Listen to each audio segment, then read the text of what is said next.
Assalamualaikum warahmatullahi wabarakatuh. Saya Ajeng Nur Muslihah, NPM 19410012, akan memaparkan sedikit materi tentang teks eksposisi. Yang pertama, apa itu teks eksposisi? Teks eksposisi adalah paragraf atau karangan yang terkandung sejumlah informasi dan pengetahuan yang disajikan secara singkat, padat, dan akurat.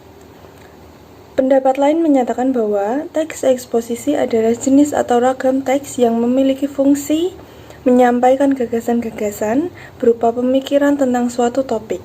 Paragraf eksposisi ini bersifat ilmiah atau dapat dikatakan non-fiksi. Ragam teks eksposisi ini sering digunakan dalam konteks komunikasi sehari-hari secara lisan maupun tulisan. Misalnya ketika kalian melakukan diskusi dalam forum seminar, seorang yang menyampaikan argumen dalam debat pendapat, dan sebagainya. Tidak jarang, eksposisi ditemukan hanya berisi uraian tentang langkah, cara, proses kerja. Eksposisi demikian lazim disebut paparan proses. Teks eksposisi layaknya teks yang lain, yakni memiliki struktur. Struktur teks eksposisi yaitu ada judul, pernyataan umum atau tesis, argumentasi atau alasan, penegasan ulang pendapat atau simpulan. Yang pertama adalah judul. Judul hendaknya menggambarkan sesuatu yang dibahas dalam teks eksposisi. Judul hendaklah ditulis dengan kata-kata yang singkat, menarik, dan syarat akan makna. Kedua, pernyataan umum atau tesis. Bagian ini berfungsi untuk memperkenalkan topik sekaligus menempatkan pembaca pada posisi tertentu. Karena dengan teks yang digunakan penulis itu ingin mengemukakan pendapat, maka pembaca bisa berada pada posisi yang sependapat atau pada posisi yang berseberangan dengannya. Argumentasi atau alasan. Bagian dari teks eksposisi adalah argumen atau alasan. Panjang dan pendeknya bagian ini tergantung pada jumlah argumen yang telah kalian kenalkan secara garis besar di dalam pernyataan umum. Kemudian kalian menyebutkan ulang dan menjabarkan argumen tersebut dalam paragraf-paragraf. Pengembangan argumen menjadi paragraf ini dilakukan melalui penyajian contoh dan alasan. Yang terakhir, penegasan ulang pendapat atau simpulan. Pengulangan tersebut dilakukan dengan berdasarkan pada argumen yang telah disajikan di dalam bagian sebelumnya. Pengulangan opini bersifat pilihan, sehingga tidak semua teks eksposisi mempunyainya. Selanjutnya, ciri-ciri teks eksposisi. Singkat dan padat, gaya informasi yang mengajak, penyampaian teksnya secara lugas dan menggunakan bahasa yang baku, menjelaskan informasi-informasi pengetahuan, tidak memihak berarti tidak memaksakan kemauan dari penulis terhadap pembacanya.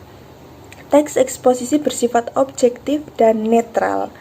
Penjelasan disertai data-data yang akurat, fakta digunakan sebagai alat konkretasi dan kontribusi. Umumnya menjawab pertanyaan apa, siapa, kapan, di mana, mengapa, dan bagaimana. Selanjutnya, jenis teks eksposisi. Yang pertama, eksposisi definisi, yaitu suatu paragraf eksposisi yang memaparkan definisi suatu topik tertentu. Kedua, eksposisi proses, yaitu langkah-langkah atau cara-cara untuk melakukan sesuatu dari awal hingga akhir. Yang ketiga, eksposisi ilustrasi, yaitu teks yang memaparkan informasi atau penjelasan-penjelasan tertentu dengan cara memberikan gambaran yang sederhana mengenai suatu topik dengan topik lainnya, yang memiliki kesamaan sifat atau kemiripan dalam hal-hal tertentu.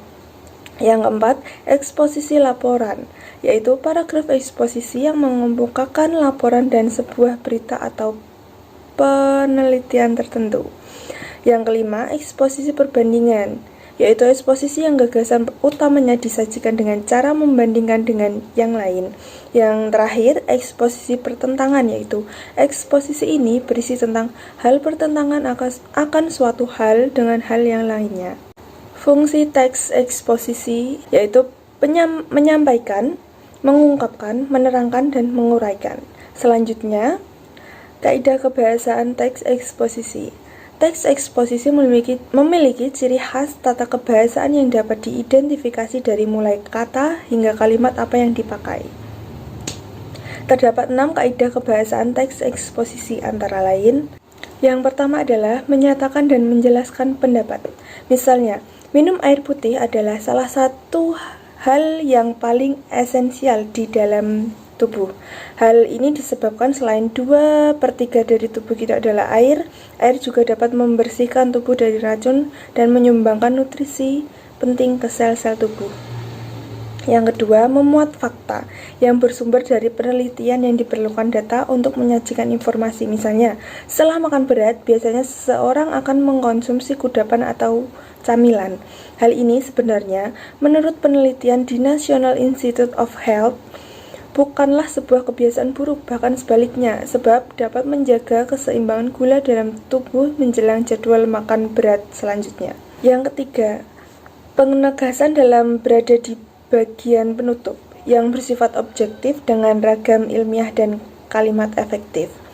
Yang selanjutnya, penggunaan pronomina atau kata ganti. Pronomina adalah kelas kata yang berfungsi untuk mengganti nomina atau kata benda atau frasa nomina. Misalnya, ibu sudah pulang ke rumah, dia sebelumnya telah pergi ke pasar. Kata dia termasuk pronomina dan berfungsi mengganti kata ibu yang merupakan nomina. Yang selanjutnya, penggunaan leksikal. Leksikal adalah salah satu jenis kata yang menunjukkan nomina kata benda, verba kata kerja, adjektiva kata sifat, dan kata keterangan adverbia. Selanjutnya, penggunaan konjungsi. Konjungsi atau kata hubung dalam teks eksposisi berfungsi agar argumen penulis dapat diperkuat. Misalnya, seni didong merupakan salah satu seni tradisi lisan asal masyarakat Gayo, Aceh yang seyogyanya dilestarikan oleh generasi muda bangsa karena sudah semakin tergerus dengan perkembangan teknologi. Yang slide selanjutnya, contoh teks eksposisi. Di sini saya mengambil contoh teks eksposisi berita berisi pemberitaan mengenai suatu kejadian. Jenis ini banyak dikemukakan di surat kabar.